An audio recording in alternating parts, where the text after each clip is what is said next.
Quem cresceu no interior sabe que existe um tipo de medo que a cidade nunca conheceu. Depois que o sol se põe, ninguém sai à noite. Na cidade, a noite é cheia de postes, carros e barulho. No interior, quando a luz do lampião apagava, o mundo lá fora virava um território desconhecido. O vento nas folhas parecia sussurrar nomes, e qualquer estalo no meio da noite fazia qualquer um tremer de medo. Mas algo que eu sempre me perguntei, por que as pessoas tinham tanto medo? O medo não surgiu por acaso. Ao longo do tempo, histórias eram contadas de pai para filho. Algumas falavam de criaturas, outras de pessoas que desapareceram depois de entrar em certos lugares. Com o passar dos anos, o medo não era só algo que as pessoas sentiam, virou um costume. Existiam regras que todo mundo seguia, mas sem saber explicar o porquê. Eu morei muitos anos no interior, e eu lembro que tinha cada tipo de regra que meus pais e avós mandavam eu seguir. Eles me diziam para não assobiar de noite, evitar certas estradas, não sair depois de certos horários e a mais bizarra de todas. Em hipótese alguma, eu não devia responder se alguém chamasse meu nome durante a noite. Mas o que me chama mais a atenção era algo simples. Por que existiam essas regras? Na época, eu nunca entendi o motivo. E sempre que eu perguntava, a resposta era a mesma. É melhor você não saber. Mas, anos depois, eu descobri que muitas dessas regras nasceram de histórias que circulavam pelo interior há gerações atrás.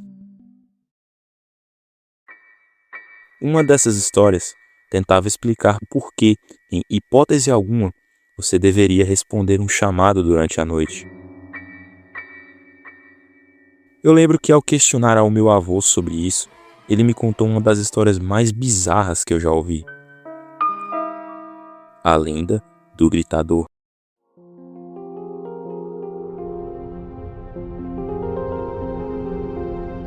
Diferente das lendas tradicionais como a do lobisomem, essa daqui carrega um grande peso por trás. Segundo meu avô, muitos anos atrás, existia um homem que maltratava muito a sua mãe. Certa noite, estaria para acontecer um grande festejo. Por ser um evento raro, o homem queria estar impecável. Logo, a escuridão da noite chegava. A mãe do homem, ao pensar que estava muito tarde para o homem ir à festa, soltou seu cavalo para pastar. Quando terminou de se arrumar, o homem foi até o curral. O cavalo já não estava mais lá. Bastou um único olhar para sua mãe, e sem pensar duas vezes, ele descontou toda a sua raiva nela. Um homem tão cruel que obrigou a própria mãe a servir de cavalo. No entanto, a pobre velha não resistiu por conta da exaustão. Antes de morrer, ela lançou uma maldição sobre o seu próprio filho, que ele jamais encontraria o caminho de volta para casa. Uma maldição tão pesada que nem a morte foi suficiente para encerrá-la.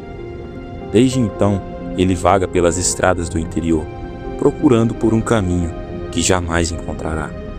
E dizem que, até hoje, em algumas estradas do interior, ainda é possível ouvir seus gritos ecoando pela noite. Quem conhece essa história costuma repetir o mesmo conselho. Se algum dia você escutar alguém chamando ou pedindo ajuda no meio da escuridão, jamais responda e siga seu rumo. Mas essa era apenas uma entre tantas histórias que moldaram o imaginário do interior. Uma das lendas mais perturbadoras do interior era a lenda do corpo seco. Um homem conhecido pela crueldade, que em vida era extremamente perverso, egoísta e violento. Segundo os antigos, seu pior pecado foi bater em seus próprios pais, o maior tabu moral da cultura popular. Ao morrer, sua alma foi sumariamente rejeitada do céu pelos seus pecados.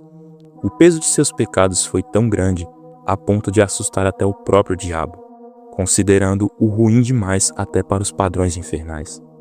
Mas o ápice de tudo foi quando até a terra não suportou carregar seu corpo pecaminoso, e então o repeliu para a superfície.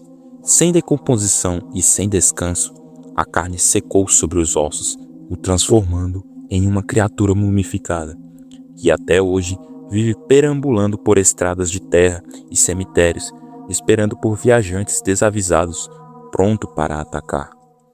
Mas, por mais assustadoras que fossem essas histórias, existia um período do ano em que nem era preciso falar sobre criaturas para que o medo tomasse conta do interior.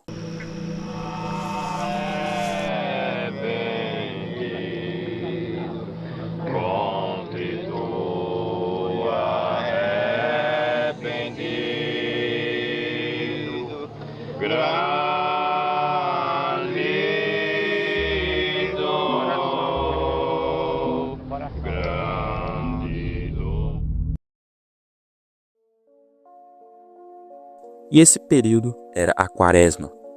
A Quaresma, para quem não conhece, é um período de 40 dias de penitência e reflexão que acontecem após o Carnaval e que antecedem a Páscoa no cristianismo. Esse período tem um grande peso espiritual, pois nesse período acredita-se que o mundo espiritual fica mais aberto, onde é possível que almas penadas e assombrações vaguem pelo mundo. Eu tenho quase certeza que você alguma vez já ouviu alguém falando que viu algum vulto branco ou assombração nesse período. Esse período dava medo até no pessoal mais velho.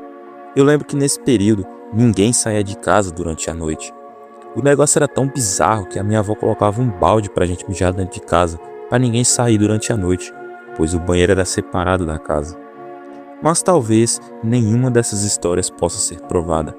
Mas existe uma coisa que ninguém pode negar.